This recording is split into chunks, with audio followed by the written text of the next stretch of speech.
trouver Dieu dans notre quotidien. Il est vrai que par moments, nous voyons la présence de Dieu dans notre vie, dans la nature, à travers les fonctions du quotidien, même peut-être parfois les objets du quotidien, dans des situations qui se débloquent ou dans des expériences de sa paix, de sa tendresse, de sa force. Mais entre ces moments où nous observons la présence de Dieu, il y a ces moments où nous avons l'impression d'être un peu plus à distance. Soit parce que nous sommes, par exemple, observés par ce que nous vivons, nous n'avons plus conscience que Dieu est là. Ça peut être en cours de récréation, dans le bus, lors d'une démarche administrative ou dans ces périodes stressantes dont Louise parlait. Et là, on est tellement pris qu'on a du mal à chercher Dieu. Ou parfois, on cherche Dieu, mais on n'a pas l'impression de le trouver. On a l'impression de tâtonner. Ce qui fait que dans notre vie, il y a des moments très forts où on se sent proche de Dieu et puis des moments où on a l'impression d'être un peu plus déconnecté, un petit peu comme si la connexion avec Dieu se faisait par intermittence. Et là, ça, c'est une vraie différence avec ce qui est décrit dans les évangiles, puisque lorsque Jésus était sur terre, sa présence était visible, indéniable, palpable. On pouvait le toucher, d'ailleurs, l'apôtre Jean en est très, très fort, très marqué au début de sa première lettre aux églises. Il dit, mais on a touché Dieu devenu homme. Donc voilà, il était là, c'était indéniable, solide. Mais nous ne sommes plus comme les disciples, nous ne sommes pas comme les disciples, nous n'avons pas Jésus là, à côté, que nous pouvons toucher de façon indéniable. Et je pense que c'est une des raisons pour lesquelles c'est si difficile de ressentir, d'être conscient de la présence de Dieu à chaque instant dans notre vie. Jésus est tout à fait conscient de ce défi. Il en parle même lui-même à ses disciples juste avant de se faire arrêter. Il sait, lui, ce qu'il attend. Il sait qu'il va être arrêté, condamné dans des procès injustes, mis à mort. Et par anticipation, face à ce départ qui arrive, il veut encourager déjà ses disciples. Les disciples n'ont pas encore saisi ce qui va se passer. Ils n'ont pas saisi la gravité de ce qui les attend, mais Jésus veut les encourager. Alors je vous invite à lire donc un passage de l'évangile de Jean au chapitre 14. Nous sommes dans les derniers moments, la dernière nuit où Jésus est avec ses disciples, cette nuit de la Pâque juive qui précède sa mort. Et Jésus encourage ses disciples. Si vous m'aimez, verset 15, si vous m'aimez, vous garderez mes commandements. Moi, je demanderai au Père de vous donner un autre défenseur pour qu'il soit avec vous pour toujours. C'est-à-dire l'esprit de la vérité, que le monde ne peut pas recevoir parce qu'il ne le voit pas et qu'il ne le connaît pas, mais vous le connaissez, parce qu'il demeure auprès de vous et qu'il sera en vous. Je ne vous laisserai pas orphelin, je viens à vous. Encore un peu de temps et le monde ne me verra plus, mais vous me verrez parce que moi je vis et que vous aussi vous vivrez. En ce jour-là, vous saurez que moi je suis en mon Père, comme vous en moi et moi en vous. Je vous invite à prier.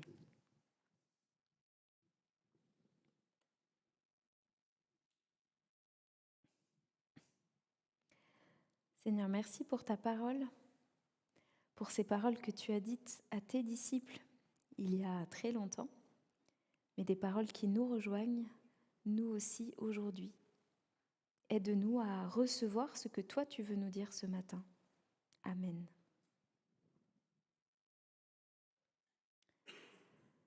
À l'approche de son arrestation, Jésus sait très bien que ses disciples vont se sentir abandonnés. Et donc il veut les rassurer en leur promettant l'envoi de l'Esprit Saint. Cette promesse, elle est un peu mystérieuse. Dieu leur enverra, dit Jésus, un autre défenseur. Peut-être que vous avez en tête d'autres traductions de ce passage. Un consolateur ou, mot technique, un paraclet. Le paraclet, c'est juste la transposition du mot grec en français, et c'est un mot qu'il est bien difficile de traduire. C'est pour ça que beaucoup de traducteurs ne le traduisent pas, ils disent juste un paraclet. Le paraclet, à la base, c'était un rôle chez les Grecs qui était aussi répandu ensuite dans la région méditerranéenne. Donc même chez les Juifs à l'époque de Jésus, on parlait de paraclet avec le mot grec. Donc le paraclet, maintenant que j'ai dit que c'était bien répandu, j'arrive à la définition. Le paraclet, c'est quelqu'un qui est appelé à vos côtés, en particulier lors d'un procès, pour vous conseiller sur le plan juridique et éventuellement parler en votre nom, à votre place. Donc par exemple, si vous vous sentez désemparé devant une situation trop complexe, une situation que vous avez du mal à comprendre ou alors que vous avez du mal à vous défendre, le paraclet est là pour vous soutenir. Et Jésus utilise ce mot à dessein parce qu'il sait très bien que ce qui va suivre sera une période extrêmement difficile pour les disciples. Ça ressemblera à un procès d'accusation. Comme lui, ses disciples, solidaires de Jésus, vont être rejetés, accusés, persécutés. Mais Jésus leur promet que dans cette pression, sous cette pression, Dieu viendra à leur côté pour les soutenir et les défendre. Oui, parce que quand on est sous pression, on peut être tenté de changer de version pour être libéré de la pression qui pèse sur nous. On peut être tenté de douter de ce qu'on pensait savoir. On peut se dire, peut-être que je me suis trompée, Jésus n'est plus là après tout, ne sera plus là pour prouver ce qui s'est passé. Donc peut-être que les disciples seraient tentés de douter.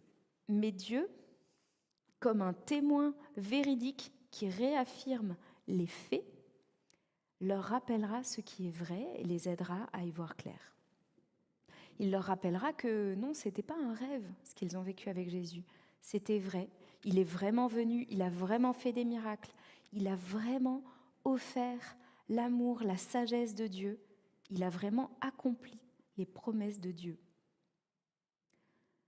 Jésus est très réaliste. Il sait qu'il y aura un conflit entre ceux qui croient en lui et ceux qui l'ont rejeté, ceux qu'il appelle ici le monde, ceux qui ne croient pas. Mais dans ce conflit, dans cette opposition, dans cette incompréhension qui peut devenir très violente, Dieu lui-même viendra soutenir ceux qui croient en Jésus. Jésus ne dit pas « je vous enverrai, je vous ferai envoyer un paraclet ». Il dit « je vous ferai envoyer un autre paraclet ». Parce que lui, il se considère déjà comme un témoin de la vérité de Dieu aux côtés des disciples. Le Saint-Esprit, c'est son successeur, celui qui arrive, un autre défenseur. Et ce qui m'a interpellée, c'est l'insistance que Jésus met sur la localisation de ce défenseur. C'est-à-dire toutes les prépositions qu'il utilise. Là, on fait un mini cours de français, désolé. Les étudiants qui ne peuvent plus supporter le bac français qui arrive et les cours de français me pardonneront.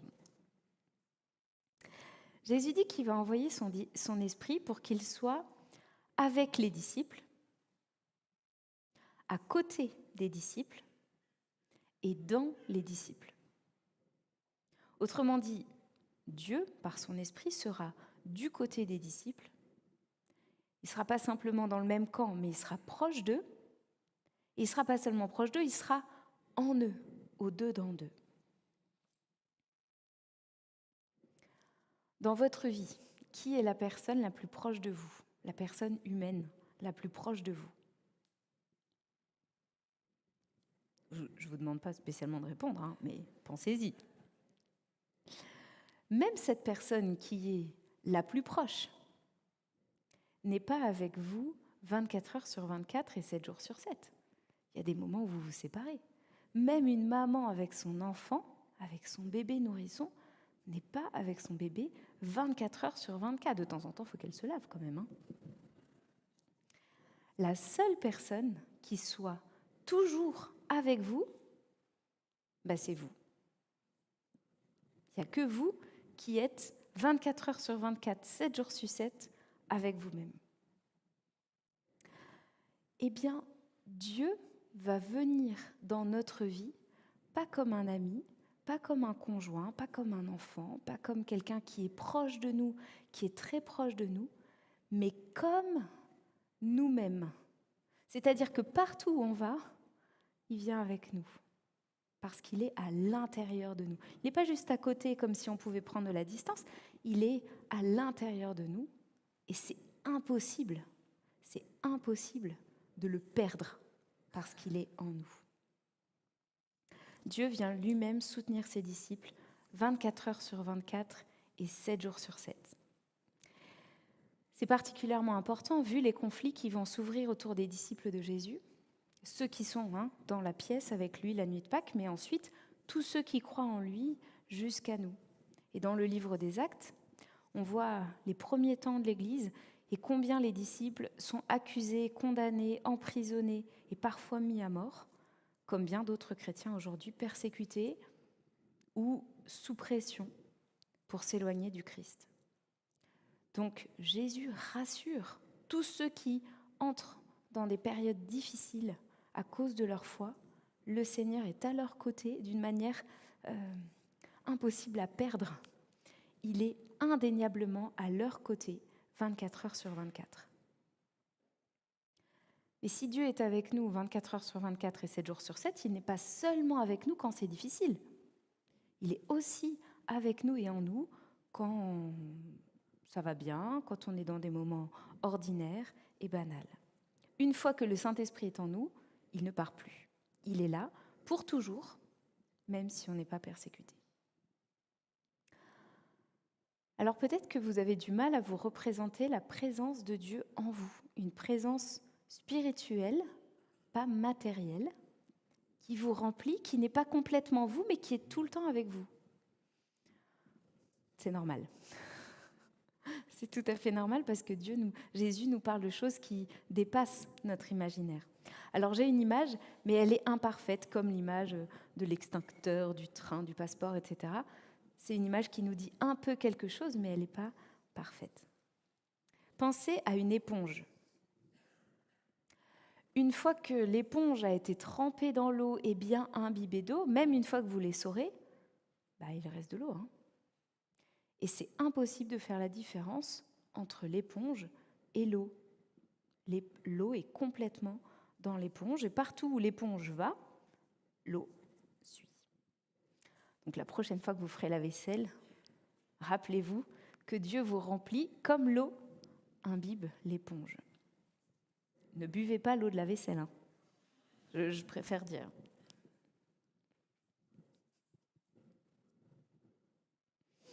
Jésus continue. Il a peut-être senti que malgré cette promesse magnifique, les disciples n'étaient pas complètement rassurés. Oui, ce qui compte pour eux, c'est Jésus. Et Jésus leur annonce son départ. C'est un peu comme s'ils sentaient que les disciples disaient c'est bien cette histoire de Saint-Esprit, mais nous, c'est toi qu'on veut voir et tu t'en vas. Alors Jésus insiste. Je ne vous laisserai pas orphelins, je reviens. À mots couverts, Jésus annonce que le monde ne le verra plus personne ne le verra, il va mourir, mais il revient vivant vers ses disciples.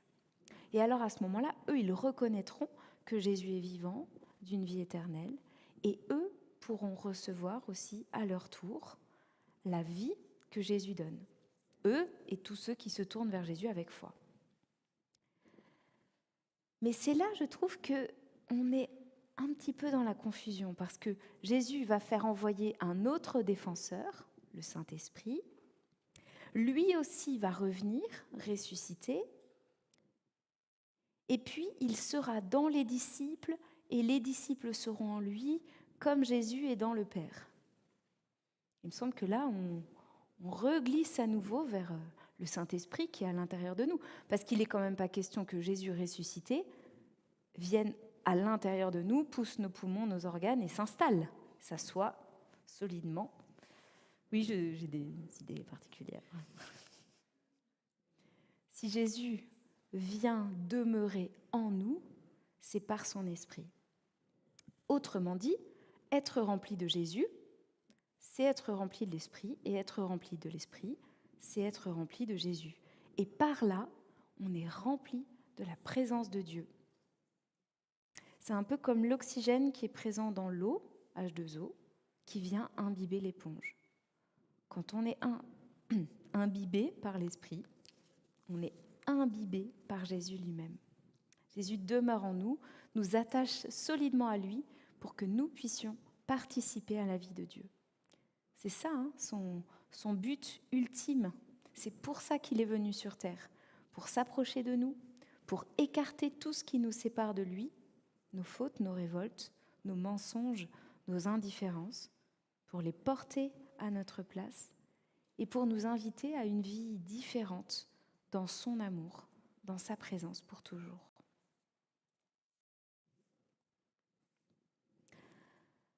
S'arrêter là serait mettre de côté un élément important sur lequel Jésus insiste avant sa promesse d'être avec nous par l'Esprit. Si vous m'aimez, vous garderez mes commandements. Il ne dit pas ce que c'est les commandements. Donc il faut lire les évangiles pour voir à quoi ça correspond. Mais Jésus n'a pas laissé des listes exhaustives en disant si vous m'aimez, vous faites ceci, vous faites cela. Vous avez une idée de ce que sont les commandements de Jésus ? Pas de raison qu'il y ait que moi qui réfléchisse. Et les jeunes.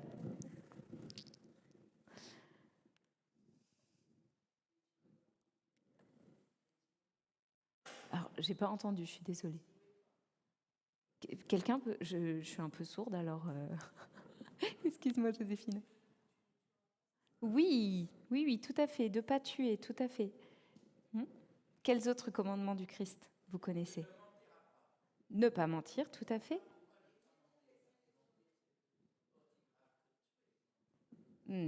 Oui, c'est pas le même impact, tout à fait, mais c'est le mensonge, la séparation d'avec l'autre, et j'ai entendu derrière, je ne sais plus. Alors, Marie-Jeanne, aimer, oui, et Viviane ? S'aimer les uns les autres. Tu voulais compléter, Marie-Jeanne, ou pas sur l'amour ? Juste aimer. Et Marc ? Exactement, aimer Dieu et aimer son prochain. Oui, juste imiter l'amour de Dieu. Ça va comme commandement, c'est pas trop difficile. Il y a plein de choses que Jésus a dites aux foules, aux disciples, mais on pourrait résumer en disant que Jésus nous invite à vivre dans la vérité et dans la sainteté, c'est-à-dire connecté à Dieu, aligné sur Dieu, dans sa lumière, si vous voulez, et puis l'amour que nous avons reçu de lui, à le partager avec notre prochain, notre lointain, et même avec notre ennemi. Si vous m'aimez, vous garderez mes commandements. Et ensuite, Jésus promet d'envoyer l'Esprit. Est-ce que Jésus conditionne le don de l'Esprit à notre obéissance ? Si vous m'aimez, si vous gardez mes commandements, alors je vous enverrai mon esprit. Comme si Jésus allait retirer son esprit au moment où nous nous égarons. Je crois que c'est ce qu'on imagine parfois, que Dieu prend du recul lorsque nous nous égarons. Mais il n'y a pas de lien de cause à effet dans le texte. Jésus dit simplement, si vous m'aimez, gardez mes commandements, et moi de mon côté, voilà ce que je vais faire. Chacun sa part. Heureusement, parce que sinon, je crois que Dieu ne serait pas souvent avec moi, en tout cas pas toujours, qui se dirait totalement aimant et saint, totalement dans la vérité et dans l'amour. Jésus vient nous rejoindre dans nos mensonges, nos faiblesses, nos échecs. Ce n'est pas pour conditionner ensuite sa présence à notre réussite. Mais, une fois qu'on a dit qu'on était sauvé par grâce, ça ne veut pas dire qu'on reste passif. Et il me semble que c'est ça qui est important dans l'idée sur laquelle Jésus insiste. Dans n'importe quelle relation, même si c'est l'autre qui a pris l'initiative, Si on veut que la relation perdure, s'enrichisse, devienne féconde, porte du fruit, il faut que chacun y mette du sien. Pas forcément autant, mais il faut que chacun s'investisse et s'implique. Il faut une certaine réciprocité, ou en tout cas du répondant. Si on donne, et qu'en face il n'y a rien, pas même une réaction, on ne peut pas vraiment dire qu'il y a une relation. Dieu, lui, met tout sur la table. Tout. Sa vie en Jésus, jusqu'au sacrifice. Son esprit pour être pleinement avec nous. Et nous ? Eh bien, nous sommes invités à cultiver notre relation avec Dieu, à lui rester fidèles, à le suivre, à le chercher, à respecter ses principes. Pas pour mériter sa présence dans notre vie, mais pour vivre de manière la plus authentique avec lui. Je trouve que c'est particulièrement intéressant que Jésus le dise pour les cas où on est un peu perdu, où on ne sait plus trop où aller, où la pression devient forte, où peut-être on a l'impression que Dieu est à distance, qu'on a du mal à se souvenir qu'il est proche de nous, qu'il est en nous. Et dans ces cas-là, peut-être qu'on peut se dire je ne le sens pas, donc je vais prendre un autre chemin, parce que je ne sais pas trop comment avancer. Mais Jésus nous invite à persévérer, à lui rester fidèle, à nous accrocher à lui, à toujours le chercher lui, parce que lui, il ne bouge pas, il est là. Même si nous ne le voyons pas toujours, il est là, c'est sa promesse. Alors dans les moments faciles, banals, et dans les moments difficiles, laissons cette vérité nous remplir comme l'eau remplit l'éponge. Dieu est avec nous, il est en nous à chaque instant, grâce à Jésus, grâce à son esprit. Que sa vérité et son amour soient de plus en plus notre boussole pour avancer.